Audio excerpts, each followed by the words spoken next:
అందరికీ నమస్కారం. నిన్న మనకి బి కొత్తకోట లిమిట్స్లో కొంతమంది గంజాయి కన్జ్యూమ్ చేస్తూ తర్వాత గంజాయి సెల్లింగ్ చేస్తూ కొంతమంది పట్టుకోవడం జరిగింది. దీనిలో ముఖ్యంగా వెంకటరమణారెడ్డి అని చెప్పి ఈయన పొలంలో కొన్ని గంజాయి మొక్కలు వేసి అది ఇతరులకి అమ్ముతున్నారని చెప్పి ఇన్ఫర్మేషన్ మనకి రావడం జరిగింది.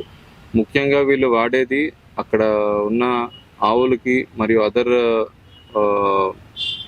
ఈ వన్యప్రాణులకి ఏదైనా స్టమక్ బాగాలేకపోయినా లేదంటే పెయిన్ ఉన్నప్పుడు అక్కడున్న రైతులకి కొంత గంజా ఇచ్చి వాటికి ఆవులకి మేకలకి ట్రీట్మెంట్ కోసం వాడుతున్నాడని ఇన్ఫర్మేషన్. తర్వాత ఫర్దర్గా నిన్న మనకి వీళ్ళు గంజాయి అమ్ముతుండగా కన్జ్యూమర్స్తో పాటు ఈ వెంకటరమణారెడ్డి అందరూ కూడాను 10 కేజీల గంజాయితో దొరకడం జరిగింది. మనకి బి కొత్తకోట లిమిట్స్లో ఇది ఒక కొత్త గంజాయి ర్యాకెట్ని మనం బస్ చేసాము. ఇదే విధంగా మిగతా ఏరియాస్లో కూడాను మన పోలీసు వారు ప్రొయాక్టివ్గా ఉండి ఈ గంజాయి ర్యాకెట్స్ అన్నీ కూడాను ఛేదించడం జరుగుతుంది.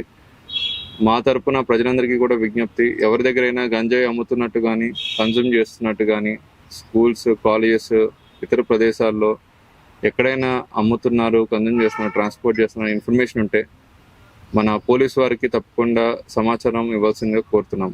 Thank you sir. కాస్ట్ క్వాంటిటీని బట్టి నిర్ణయిస్తారా లేకపోతే క్వాలిటీని బట్టి నిర్ణయిస్తారు sir? Both quantity and quality అండి. ఇక్కడ ఇది యాక్చువల్లీ తక్కువ క్వాలిటీ ఉన్నట్టు మాకు తెలుస్తుంది. మీకు అరకు కానీ ఒరిస్సా నుండి పండే గంజా అయితే హై కాస్ట్ ఉంటుంది సార్. గతంలో తొమ్మలపల్లి నియోజకవర్గంలో 100 కేజీల పైన పట్టుబడినారు సార్. దాన్ని ఏం చేశారు ఇంతవరకు? అది యాజ్ ఆఫ్ నౌ మన స్టేషన్ ఉంటుంది. మనకి ఇంకా డిస్ట్రక్షన్ ఆర్డర్స్ అవన్నీ తెచ్చుకోవాల్సి ఉంటుంది. వన్స్ డిస్ట్రక్షన్ ఆర్డర్ వస్తే డెఫినెట్లీ అది కూడా డిస్ట్రాయ్ చేస్తాం. You can burn the gun. Regular గా రైడ్స్ జరుగుతున్నా కూడా ఇంకా ఎక్కువ మోతాదులో దొరుకుతుంది సార్. ట్రాన్స్పోర్టేషన్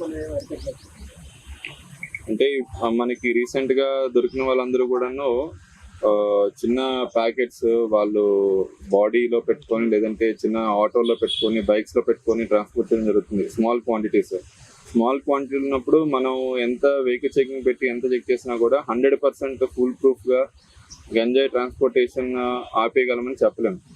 ఎక్కడో వాడు 1 కేజీ పెట్టుకొని సింపుల్ గా పాకెట్ లో పెట్టుకుని వెళ్ళిపోయినా కూడా మనం చెక్ చేయలేకపోవచ్చు. సో ప్రజలకు అందుకే విజ్ఞప్తి చేస్తాం, ప్రతి ఒక్కరు కూడా గాంజా ఉన్నది అని చెప్తున్నారు కానీ ఎవడు కన్జ్యూమ్ చేస్తున్నాడు లేదంటే ఎవడు అమ్ముతున్నాడు అనే సమాచారం మనకి ఇచ్చినట్టయితే 100% వాడిని పట్టుకుని ఫర్దర్గా ఎవరెవరికి అమ్ముతున్నారో తెచ్చుకుంటున్నాడు, సప్లయర్ ఎవడు, ఫార్వర్డ్ లింక్, బ్యాక్వర్డ్ లింక్ అన్ని ఎస్టాబ్లిష్ చేసి ఆ నెట్వర్క్ అనేది బ్రేక్ చేయడం జరుగుతుంది.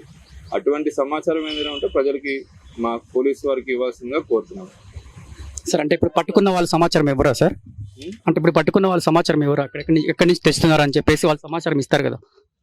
ఇదైతే అతను ఇంటి దగ్గరే పండించాడు, వాళ్ళ ఇంటి దగ్గరే పండించి అమ్ముతున్నాడు.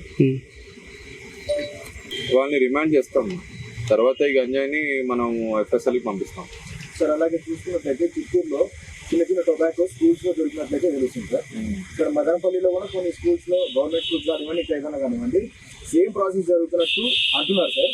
మేము తిరుగుతుంటాం కాబట్టి దీని మీద మీరు చర్య ఏమైనా తీసుకుంటారా సార్? సో మనకి కోట్పా యాక్ట్ ప్రకారం మనకి ఎనీ ఎడ్యుకేషన్ ఇన్స్టిట్యూషన్ కి 100 మీటర్స్ రేడియస్ లో ఎవరైనా ఈ పాన్, గుట్కా లేదంటే సిగరెట్స్ ఇవేనా అమ్మితే అది చట్టరీత్యా నేరం. సో దానికి ఆల్రెడీ మనం రెగ్యులర్గా మన హెచ్ఓస్ అండ్ ఆఫీసర్స్ మూవ్ అయ్యి అటువంటి ఎస్టాబ్లిష్మెంట్స్ ఏవైనా ఉంటే వాళ్ళ మీద ఫైన్స్ వేయడం జరుగుతుంది అండ్ ఆ ఎంటైర్ ప్రాపర్టీని సీజ్ చేయడం జరుగుతుంది. సో మీకు ఎడ్యుకేషన్ ఇన్స్టిట్యూషన్ వారు కానీ లేదంటే పబ్లిక్ ఎవరికైనా అటువంటి సమాచారం ఉంటే పోలీస్ వారికి చెప్పండి. మా రైట్స్తో పాటు పలానా షాప్ కూడా రైడ్ చేసి 100% అటువంటివి ఎరాడికేట్ చేస్తాం. 2024లో 129 కేసెస్ వచ్చాయి సార్. 2025కి 69 కేసెస్ వచ్చాయి sir.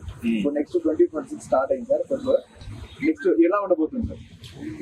So number of cases పెరగడం తగ్గడం అనేది కన్నా మనం అసలు నిజంగా సమాజంలో గంజాయి అరికడుతున్నామా లేదనే చూసుకోవాలండి. ఇప్పుడు చిన్న క్వాంటిటీ నేను 100 కేసులు పెట్టినా, పెద్ద క్వాంటిటీ ఒకే కేసు పెట్టినా బోత్ ఆర్ ఈక్వల్ అండి. నా దృష్టిలో అల్టిమేట్ గా గంజాయి నెట్వర్క్ అనేది ఇరాడికేట్ చేయడం అనే దీని మీద ఫోకస్ మీద వెళ్తున్నాం. మనకి ఇంతకుముందు రాయచోటిలో కావచ్చు, మదనపల్లిలో, రూరల్ లిమిట్స్ లో కావచ్చు పెద్ద నెట్వర్క్స్ బస్ట్ చేసాం లాస్ట్ 3 to 4 months లో.